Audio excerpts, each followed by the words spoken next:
नगरसेवक चार चौघात नुसता चमकला पाहिजे. भाऊ आपण नगरसेवक असतो म्हणून काय झालो, सर्वसाधारण माणसं आहे, जमिनीवर चालणारे. हो इम्पोर्टेड घाला, छाप पडली पाहिजे चार चौघात. बाकीचे नगरसेवक पाय कसे राहतात टाईट फिट. अरे जनतेने आपल्याला निवडून कशासाठी दिलेलं आहे?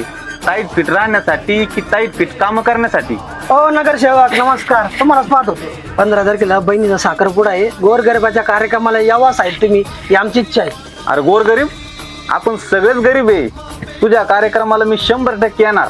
15 तारखेला चेअरमनच्या मॉलचं उद्घाटन आहे, मोठमोठ्या हस्ते येतील, तिथं जावं लागेल. चेअरमनच्या उद्घाटनाला जर नाही गेलं तर काही फरक नाही पडायचा, पण जर गोरगरिबाच्या आनंदात सामील झालं तर तो आनंद डबल होईल. लोक आपल्याला निवडून का देतात? त्यांच्या काहीतरी आपल्याकडून अपेक्षा असतात. जो सर्वांना बरोबर घेऊन चालतो, त्यांच्या सुखात दुःखात सामील होतो, तो खरा नेता.